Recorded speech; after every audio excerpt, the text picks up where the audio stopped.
दर्शको नमस्कार. जनता राज न्यूज चॅनलच्या या विशेष मुलाखतीत मी सुमित गाडेकर आपल्या सर्वांचं स्वागत करतोय. दर्शको, पुण्यश्लोक अहिल्यादेवी होळकर सोलापूर विद्यापीठाच्या अधिसभेमध्ये राज्यपाल नियुक्त सदस्य असलेले हिंदी विषयाचे गाडे अभ्यासक प्राध्यापक धन्यकुमार बिराजदार सरांना आज आपल्या स्टुडिओमध्ये आमंत्रित केलेलं आहे. सर, आपलं खूप खूप स्वागत आहे. नमस्कार सर. खरं तर तुमच्या एका कथासंग्रहाला हिंदी साहित्याला महाराष्ट्र शासनाच्या वतीने मुंशी प्रेमचंद हा पुरस्कार मिळालेला आहे. त्या अनुषंगानेच आमच्या लाखो दर्शकांच्या वतीने सुरुवातीला मी खूप खूप अभिनंदन करतो. आजच्या या मुलाखतीत आपण हा साहित्य पुरस्कार कसा दिला जातो आणि मुंशी प्रेमचंद साहित्य पुरस्कार हे मिळवण्यासाठी किंवा याची विशेषता खासियत काय आहे आणि तुम्ही जे कथासंग्रह लॉकडाऊनच्या काळात लिहिलेला आहे या सगळ्या गोष्टींविषयी आपण चर्चा करणार आहोत. काय सांगाल एकंदरीत या पुरस्काराबद्दल?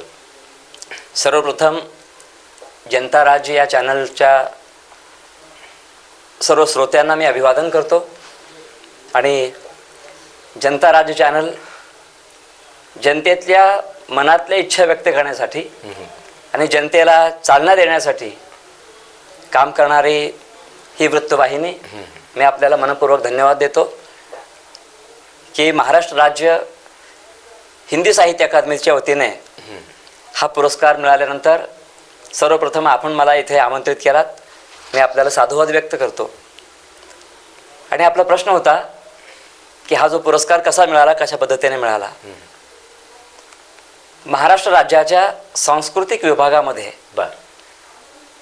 महाराष्ट्र राज्य हिंदी साहित्य अकादमी नावाची एक शाखा आहे. याच्यामध्ये मराठी असो, हिंदी असो, अन्य भाषेच्या साहित्यकारांना प्रोत्साहन करण्यासाठी त्यांना वर्षातून एकदा पुरस्कार दिला जातो. आणि यावर्षी महाराष्ट्रातल्या अहिंदी भाषिक लेखकांसाठी मग त्याच्यामध्ये कथा, कादंबरी, निबंध असो, यात्रा वृत्तांत असो किंवा समीक्षण क्षेत्रामध्ये काम करणाऱ्या आणि या क्षेत्रामध्ये लिखाण करणाऱ्या साहित्यिकांना या पुरस्कारासाठी त्यांनी आमंत्रित केलं तिथे.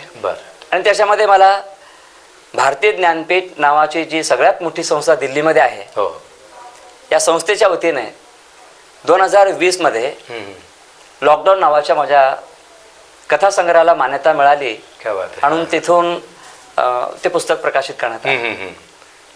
वास्तविक पाहता 2020 जानेवारीमध्ये माझा पहिला कथासंग्रह तिथून प्रकाशित झाला. ज्याचं नाव होतं समाजधन. ती माझी संपत्ती नाही, ती जनतेची संपत्ती आहे, म्हणून जनतेला समर्पित करण्यासाठी त्याच्यामध्ये लिहिलेल्या त्या कथा होत्या. दुसरा कथासंग्रह 22 मार्च 2020 मध्ये भारत सरकारने जनता कर्फ्यू ते हे केलं होतं, घोषित केलं कोविडच्या काळात. कोविडच्या काळामध्ये. मग त्यावेळेस सरकारने एक वाक्य सांगितलं होतं की ताली और थाली बजाओ. तब मेरे मन में विचार आया कि ताली और थाली तो वे बजाएंगे भाई जिनके घर में थाली है. घर में थाली है सो थाली बजाएंगे, और जिनकी ताली बजाने की शक्ति वे ताली बजाएंगे. पर जो गरीब है, जिनके पास कुछ भी नहीं, जिन्हें एक वक्त की रोटी मुनासिब नहीं है, वे क्या थाली और ताली बजाएंगे. तेव्हा माझ्या मनामध्ये विचार आला की मजुरांची ती समस्या आहे, मग ते मजूर कसे बरं जगत असतील, तो विचार माझ्या मनामध्ये आला. आणि नंतर 25 मार्च रोजी जनता कर्फ्यूच्या ऐवजी सरकारने लॉकडाऊन घोषित केलं. त्यावेळी ती मजुरांची ती जी वेदना होती, ती वेदना मी चॅनलच्या माध्यमातून असो की मीडियामधून मी ती वेदना मी पाहत गेलो की चालत जाणाऱ्या त्या मजुरांना पकडण्यात आलं होतं. परदेशातून येणाऱ्या भारतीय नागरिकांना सन्मानाने आपण विमानाने घेऊन आलो. परंतु इथल्या मजुरांना गावाकडे जाण्याची परवानगी मिळाली नाही. त्यांची व्यवस्था तर झालीच नाही. ती गर्दी, मग त्यांची ती उपासमारीची वेळ, भयावह परिस्थिती होती. तेव्हा माझ्या मनात विचार आला की याला आपण कुठे ना कुठे वाचा फोडायला पाहिजे. मग पहिली कथा मी लिहिली लॉकडाऊन नावाने. मग एक मजूर कुटुंब, तो मुंबईहून आपल्या गावाकडे जात असताना त्या कुटुंबाला पकडण्यात आलं, त्यांना क्वारंटाईन करण्यात आलं. मग त्यावेळी त्या कुटुंबामध्ये पत्नीचा मृत्यू होतो आणि तो मजूर आपल्या एकुलत्या एक मुलाला घेऊन आपल्या गावाकडे जातो. संपत्तीच्या नावाने काय होती त्यांच्याकडे वस्तू? प्लास्टिकची बादली, प्लास्टिकची एक घागर आणि डोक्यावर 2-4 भाकऱ्या. हम्म, हम्म, ती मजुरांची वेदना मी त्या कथेमध्ये पाहिली. मग नंतर मी पाहत गेलो. मग लोक त्यावेळी शंका घेत होते. हा, हा. माझ्या शेजारी राहणारा तो परिवार आहे, हम्म, त्या घरामध्ये राहणारे ती माणसं आहेत, हम्म. पण शंका नावाची जी वस्तू आहे, हा. शंकेमुळे लोक एकमेकांना भेटू शकत नव्हते, दोरावले गेले. दुरावले गेले. एवढंच नाही तर एकाच कुटुंबामध्ये आई वडील मुलं एकमेकाशी न बोलता ते लांब राहत होते. हो.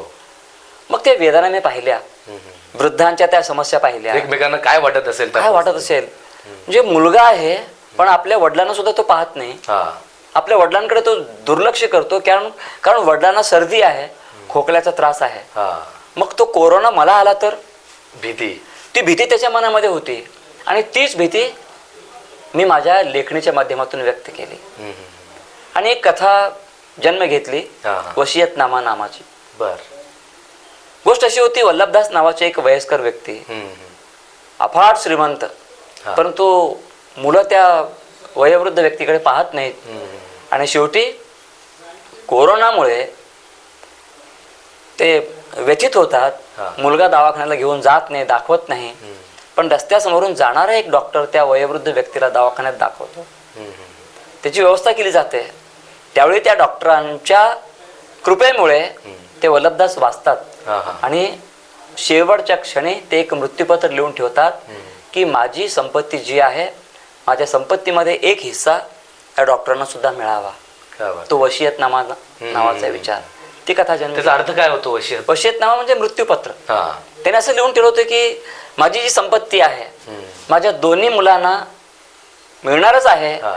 त्याचा एक तिसरा हिस्सा या डॉक्टरांना सुद्धा मिळावा. कृतज्ञता भाव व्यक्त केला ती त्यांनी. कृतज्ञता त्यांच्या मनामध्ये होती. परंतु त्यांच्या मृत्यूनंतर जेव्हा ते डॉक्टर त्या कुटुंबाच्या घरी येतात, त्यांना मार खावे लागतात. हा. कारण लोकांच्या मनामध्ये शंका होती की डॉक्टर माझ्या घरी येतात म्हणले की तपासण्यासाठी येतील. तपासण्यासाठी. yes. आपण Positive जर निघालं. पॉझिटिव्ह निघालो, परत आपल्या घरासमोर बोर्ड लागेल, किरकिर नको, Isolation मध्ये. म्हणून आयसोलेशन मध्ये नकोच, म्हणून त्या डॉक्टरांना त्यांनी मारहाण केली. बापरे. ते डॉक्टर घायल सगळ्या झाले. व्यथा म्हणलेल्या आहेत तुम्ही त्या. त्या व्यथा मी त्या कथेमध्ये घेतलेल्या आहेत. म्हणजे जे डोळ्यांनी तुम्ही पाहिलेलं आहे, जे अनुभव डोळ्याने आहे. काही गोष्टी मी पाहत होतो आणि हा, काही जे गोष्टी मी तुम्ही feel केलेलं आहे. काही गोष्टी मी कल्पना करत होतो आणि लिहित होतो. दुसऱ्या दिवशी त्या गोष्टी मला पेपरमध्ये वाचायला म्हणजे याच्यामध्ये वास्तववाद आणि कल्पना दोन्ही वास्तव आणि गोष्टींचा तुम्ही कल्पना त्या ती पद्धतीने. ती कथा मला अशी दिसली. माझ्या मनामध्ये विचार आला की लोक अंधश्रद्धेकडे जात आहेत. पटकन माझ्या मनामध्ये कथा निर्माण झाली, कोरोना महिमा. त्या काळामध्ये राजकीय लोकांनी पोळी भाजून घेतली, जनता अंधश्रद्धा त्याच्या आहारी गेलेली आहे. मग ती कल्पना मी घेतली आणि कोरोना महिमा नावाची कथा लिहिली की पुढे निवडणूक होणार आहे, जनतेला आपण अंधश्रद्धेमध्ये आपण आपल्या ह्याच्यामध्ये जर आपल्या बाजूला घेतला तर मत आपल्याला मिळतील. तो एक भाव, म्हणून ती कथा कोरोना महिमा नावाने मी लिहिली. असे अजून कोणकोणते वेगवेगळ्या आयामातून मी त्यावेळी पाहत होतो की लोक सामाजिक योगदान देत होते.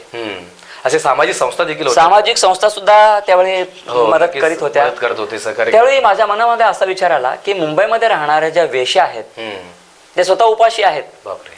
परंतु त्या स्वतः उपाशी असून सुद्धा त्यांच्या मनामध्ये संवेदना होती. दुर्भाग्याची गोष्ट अशी आहे, आज मोबाईलला सेन्सर आहे. आपण जेव्हा मोबाईलकडे पाहतो तर लॉक उघडतो, त्या मोबाईलच्या संवेदना आहेत, पण माणसांच्या संवेदना मरत होत्या त्यावेळी. आपण म्हणतो कधी कधी नॉनसेन्स, म्हणजे संवेदनाच मरत होत्या. त्यावेळी त्या वेश्याच्या मनामध्ये विचार आला की माझ्याकडे येणारा जो ग्राहक आहे तो आज उपवास आहे. आपलं पूर्णपणे कुटुंब तो गावाकडे सोडून आलेला आहे, त्याच्या भाकरीची व्यवस्था होती की नाही, तो विचार करत एक दुसरा विचार तिच्या मनामध्ये आला, आयुष्यभर तर मी पापच करत आलेली आहे माझ्या पोटासाठी, एक वेळच्या भाकरीसाठी. आज माझ्या आयुष्यामध्ये पवित्र काम मी का करू नये, म्हणून तिने चंदा देणगी गोळा करत करत टेम्पोमध्ये भरत तिने सॅनिटायझर असो, मास्क असो किंवा त्या मजुरांच्यासाठी फळफळावळांची ती व्यवस्था केली. मग त्या रूपामध्ये एक कथा मला स्वतः सुचली. त्या कथेचं नाव मी लिहिलेलं आहे पवित्र कार्य. अशा वेगवेगळ्या प्रकारच्या कथा मी त्याच्यामध्ये घेतलेल्या आहेत. एकूण 16 कथा या कथासंग्रहामध्ये आहेत.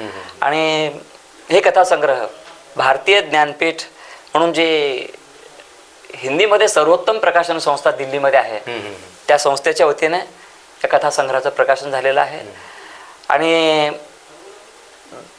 2021 मध्ये या कथासंग्रहाला उत्तर प्रदेशच्या मथुरा नावाच्या त्या शहरातल्या एका चांगल्या संस्थेच्या वतीने रोख रक्कम, मानपत्र, सन्मानपत्र या रूपात तो पहिला पुरस्कार मिळाला. 2020 जुलैमध्ये कथासंग्रह प्रकाशित झालं आणि 2021 मध्ये तो पहिला पुरस्कार मिळाला. तो पहिला पुरस्कार. त्याच्यानंतर नुकतेच परवा 11 तारखेला महाराष्ट्र शासनाच्या वतीने मुंबईमध्ये आयोजित केलेल्या त्या समारंभामध्ये अगदी सन्मानपूर्वक मुंशी प्रेमचंद कथा सन्मान पुरस्कार प्रदान करण्यात आला. मला माझ्या कॉलेजमध्ये सुद्धा म्हणतात मुंशी प्रेमचंद. खरं तर हिंदीची ओळखच त्या माणसामुळे, हिंदी ओळखच प्रेमचंदमुळे आहे. कारण प्रेमचंद जैसे लिहित होते तसे ते वागत होते. उनके बारे में क्या कहना चाहेंगे आप? प्रेमचंद जी असल में देखा जाए तो समाज के आईने के रूप में उन्होंने काम किया है. प्रेमचंद स्वयं भ्रष्टाचार के विरोध में थे और उन्होंने अपने उपन्यास, अपनी कहानियां भी भ्रष्टाचार के विरोध में लिखने का प्रयास किया है. प्रेमचंद सच्चे देशभक्त थे और उन्होंने अंग्रेजों के विरोध में अपनी कलम चलाई है. एक शायर ने बहुत खूब कहा है, लिखो तो ऐसा लिखो कि शब्द नहीं मोती हो, लिखो तो ऐसा लिखो कि शब्द नहीं मोती हो, ऐसी राह ले चलो जहां अंधेरा नहीं ज्योति हो. उस ज्योति की ओर ले जाने का काम प्रेमचंद ने किया है. वास्तव में देश गुलाम था और गुलामी की बेड़ियां भारत माता के पैरों में पड़ी हुई थी, परंतु प्रेमचंद ने प्रत्यक्ष भी विरोध किया. सोजे वतन नामक उर्दू कहानियों के माध्यम से अंग्रेजों ने सारी प्रतियां जला दी. तब उन्होंने अपना नाम ही बदल दिया, प्रेमचंद नाम से उन्होंने लिखना शुरू किया. और उनकी बहुत सारी कहानियां ऐसी हैं, कविताएं शायद कविताएं फेमस है नहीं है, नहीं के बराबर हैं. उनकी कहानियां ज्यादा हैं और उनके उपन्यास हैं, जिन उपन्यासों के माध्यम से उन्होंने प्रत्यक्ष रूप में और परोक्ष रूप में. वो किसमें विश्वास रखते थे, वास्तववादी या लिखने में? प्रेमचंद बिल्कुल वास्तववादी साहित्यकार रहे हैं. उनका कहना है कि जिसे जीते जी तन ढांकने को चिथड़ा भी न मिले उसे मरने पर कफन चाहिए. कैसा बुरा रिवाज है. जो स्त्री मर रही है, मरते समय उसके इलाज के लिए किसी ने एक पैसा भी नहीं दिया, और उसी स्त्री की जब मृत्यु हो जाती है समाज उसकी अंत्येष्टि करने के लिए योगदान देता है. यदि वे पहले पैसे दिए हुए होते वो बच सकती थी. उसके कोख में पलने वाला वो गर्भ बच सकता था, परंतु तब किसी ने उसकी सहायता नहीं की. ये वास्तववादी विचार करने वाले प्रेमचंद रहे. क्या देन रही है उनकी हिंदी साहित्य में? प्रेमचंद की देन यही रही है, प्रेमचंद आज भी प्रासंगिक है. मानो आज भी लगता है प्रेमचंद सही बोल रहे थे, या फिर प्रेमचंद सही बोल रहे थे. आज भी ऐसा अपने साथ है वो. प्रेमचंद के विचार आज भी प्रासंगिक है. काल जी साहित्यकार रहे हैं. ऐसे कई साहित्यकार हो गए जिन्होंने लिखा और उनकी मृत्यु के साथ ही उनकी संपदा चली गई, परंतु प्रेमचंद ऐसे हैं आज भी उनके विचार प्रासंगिक है. ऐसा लगता है कि आज भी समाज में भ्रष्टाचार है, आज भी अन्याय है, आज भी गरीबों का शोषण है. और प्रेमचंद ने गरीबों के शोषण के विरोध में जो कहानियां लिखी, हमें ऐसा लगता है कि अरे ये कहानी किसी ने आज ही लिखी है. ठाकुर का कुआं नामक कहानी जब मैं हाथ में लेकर पढ़ता हूँ तो आज मुझे लगता है कि देहात में पिछड़ी जाति पर अन्याय हो रहा है. तो आज भी मुझे प्रेमचंद प्रासंगिक नजर आते हैं. सालों पुराने वो उनकी कहानी रही. मैं आज भी प्रेमचंद जी का गोदान पढ़ता हूँ तो आज किसानों की जो वास्तविकता है मुझे वहाँ दिखाई देती है. किसान गांव में खेती बेच रहे हैं और अपनी ही खेती बेचते हुए उसी खेत में मजदूर के रूप में काम कर रहे हैं, और वही चित्रण जो है उनके गोदान नामक उपन्यास में है. इसलिए मैं कहता हूँ कि प्रेमचंद वास्तववादी है और प्रेमचंद प्रासंगिक भी है. उनकी कौन साहित्य कला आपको ज़्यादा पसंद है? प्रेमचंद की कहानियाँ मुझे ज़्यादा पसंद आती हैं, क्योंकि आजकल रील देखने के ज़माने में, रील से शॉर्ट देखने के ज़माने में उपन्यास के पृष्ठ ज़्यादा हैं और समय भी लोगों के पास बहुत कम है. प्रेमचंद ने जो भी कहानी लिखी है, ऐसा मैं कहना चाहता हूँ, जैसे गुलाब का कोई फूल होता है, उसकी हर पंखुड़ी में खुशबू होती है। क्या बात है। प्रेमचंद का कोई भी पृष्ठ हम पलटते हैं, उसमें हर पन्ने में वो खुशबू, हर पन्ने में वो खुशबू आती है।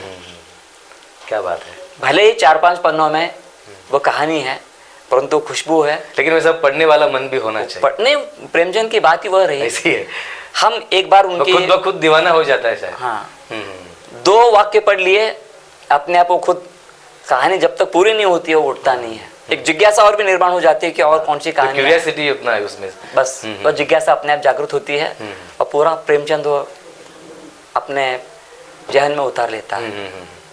कृतज्ञ भाव आपको अगर यहाँ पे प्रकट करना है तो आप क्या कहना चाहेंगे? मैं सबसे पहले 2020 में जिन डॉक्टरों ने, जिन नर्सों ने कोरोना पीड़ित मरीजों की सेवा की, मैं उनके प्रति विनयाञ्जलि अर्पित करता हूँ। और मैंने ये पुस्तक भी कोरोना काल में सेवारत डॉक्टरों, हाँ, नर्सों, स्वच्छता कर्मचारियों और पुलिस कर्मचारियों को मैंने ये पुस्तक समर्पित की है। मैं उन्हीं के प्रति कृतज्ञता नहीं बल्कि साधुवाद व्यक्त करना चाहता हूँ। यदि वे न होते तो आज देश न होता। सही है। यदि वैज्ञानिक न होते आज हम न होते। इसलिए मैं सबसे पहले उनके प्रति कृतज्ञता ज्ञापित करता हूँ। और कोरोना के कारण जो हमारे ही भाई बहन हमसे बिछड़े हुए हैं, मैं दूर चले गए, उनको भी जो दूर चले गए हैं, उनकी संवेदना मैं आज तक भूल नहीं पाता हूँ।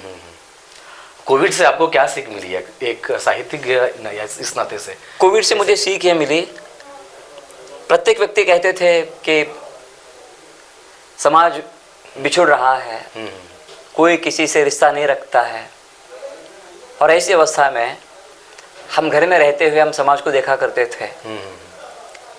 मैंने कोविड के काल में लेखन करते हुए जनता की वेदना को अभिव्यक्त करने का प्रयास किया है। और मैं जानता हूं कि सारा समाज जब अपने घर की रोशनियां बुझाकर सो जाता है, साहित्यकारी होते हैं जो अपनी कलम को प्रकाश की तरह चलाते हैं और समाज को रोशनी देने का काम करते हैं। तो कई साहित्यकारों ने समाज के प्रति जो अपना दायित्व है वो निभाने का काम किया। जनता को एक हिम्मत बांधने का काम, एक ढाढ़स देने का काम साहित्यकारों ने किया है। सही है, और ये करना भी चाहिए। जाते जाते मैं आपसे ये पूछना चाहूँगा, जो नए बच्चे हैं जो लिखना चाहते हैं, पढ़ना चाहते हैं, उनके लिए आप क्या संदेश देना चाहेंगे? मैं कहना चाहता हूँ, आजकल युवकों की ओर जब देखा जाता है तो लोग बोलते हैं, मुझे बहुत बुरा लगता है, youths are useless, youths are lazy से बन गए, youths are useless and youths are careless. पर मैं कहना चाहता हूँ, youths are not useless, they are used less. Youths are not careless, they are careless. हमने उन युवाओं में छिपी हुई शक्ति को पहचाना नहीं, और हमने उन युवाओं को रोजगार की ओर ले आने का कभी काम नहीं किया। असल में हम ये कहना चाहिए कि भाषा के माध्यम से हम कहानी पढ़ाते पढ़ाते हम उन विद्यार्थियों को ये बताएं कि भाई आप भी ऐसी कहानी लिख सकते हो, आप भी ऐसी कविता लिख सकते हो, आप भी फिल्मों के लिए संवाद लेखन कर सकते हो, आप भी फिल्मों के लिए पटकथा लेखन कर सकते हो। एक छोटा उदाहरण दूंगा आपको। उत्तर प्रदेश के मेरठ शहर में रहने वाले पंडित मुखराम शर्मा एक पार्ट टाइम अध्यापक थे हिंदी के। पार्ट टाइम थे, पेट नहीं भर रहा था, तो मेरठ से मुंबई चले आए। तो मुंबई में भी कहीं रोजगार नहीं मिला, तो मुंबई से पुणे चले आए। तो पुणे में प्रभात फिल्म थिएटर जो है, वहाँ उन्हें रोजगार मिला। रोजगार भी यही था, हिंदी शब्दों का सही उच्चारण कैसा करें। दुर्भाग्य की बात है कि कई लोगों को 1949 कहने नहीं आता, 49 बोलते हैं। 79 कहने नहीं आता, 89 कहने नहीं आता, 90 बोलते हैं। तो ऐसी अवस्था में यदि विद्यार्थी चाहे मराठी हो, चाहे हिंदी हो, चाहे अंग्रेजी हो, भाषा पर प्रभुत्व रखते हैं, विद्यार्थी स्वयं अपनी पहचान निर्माण कर सकते हैं। ऐसे कई आरजे हो गए हैं जिन्हें रेडियो जॉकी कहते हैं। उन्होंने अपनी पहचान खुद बनाई है। आज इसमें पैसा भी है, प्रतिष्ठा भी है, नाम भी है। मैं आपको उदाहरण देना चाहता हूँ। गुलजार जी हैं, उन्होंने फिल्मों के लिए पटकथा लेखन किया, अर्थार्जन कर रहे हैं। हम भाषा के विद्यार्थी ये ना सोचे कि मैं सिर्फ नौकरी चाहता हूँ, हम ये सोचें कि मेरे पास अपनी कला है, मैं लेखन करूँगा। जो विज्ञापन आप कर सकते हैं। विज्ञापन करने के लिए लोगों की आवश्यकता होती है। अभी तो सोशल मीडिया का जमाना, अभी सोशल मीडिया का जमाना। एक छोटा सा वाक्य है भाई, ठंडा मतलब कूल कूल, पूरा मार्केट मार लिया उसने। चुटकुला भी बना सकते हैं, चुटकुला बना सकते हैं। यूट्यूब के लिए लेखन करने के लिए लोग नहीं मिल पाते हैं, शॉर्ट स्टोरी लिखने के लिए लोग नहीं मिल पाते हैं। सही है। हम मात्र पढ़ते हैं, मैं कहता हूँ पढ़ते पढ़ते खुद लेखन करने का प्रयास करें। सही है, वही मायना रखता है। आज के विद्यार्थी करेंगे तो इसमें स्वयं बहुत सारी अच्छी चीजें आ सकती है। अध्यापक हो या फिर जी, ये सबका जो भी रोल है वो बहुत। आज आपको मैं बताऊंगा, समालोचना बोलते हैं, कमेंट्री करने के लिए लोग नहीं मिल पाते हैं। इसलिए जो क्रिकेट हिंदी बोलना है तो नहीं, ये मेरे बस की बात नहीं है। ऐसी कोई बात देखिए, बम्बई या हिंदी भी होती है, आयला है, गएला है, ये भी हिंदी है। लोग बोलते हैं अशुद्ध हिंदी है, मैं कहता हूँ ये दक्षिणी हिंदी है। उन्हों आए उन्हों गए, उन्हों आए सो है, गए सो है, दक्षिणी हिंदी। इसमें विशाल साहित्य है। आज मराठवाड़ा विश्वविद्यालय में इस पर अनुसंधान चल रहा है, खोज कार्य चल रहा है, शोध कार्य चल रहा है, तो इसमें भी लेखन कर सकते हैं। सही है। हम बोलते हैं हैदराबादी हिंदी है, उसमें विपुल साहित्य है, देखने की आवश्यकता है। भाषा कैसी भी क्यों ना हो, बस लेकिन बोलनी चाहिए। उस भाषा की अपनी अस्मिता है, वो बोली है, उसकी अपनी अस्मिता है।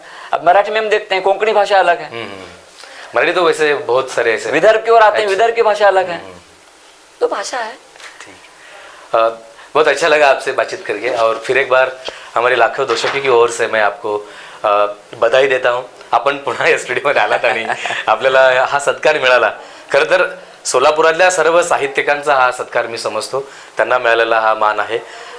तुमच्यासारखे साहित्यिक सोलापुरात आहे, तेव्हा आम्हाला आमच्यासारख्या प्रसारमाध्यमांना खरंच अभिमान वाटतो।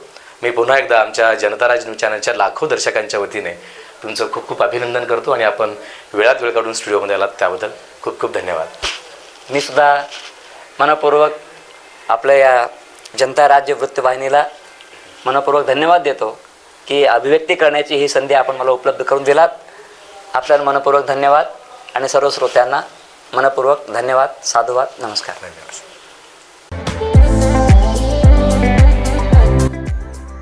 या बातमीपत्राचे प्रायोजक आहेत हॉटेल चित्रा एक्झिक्युटिव्ह।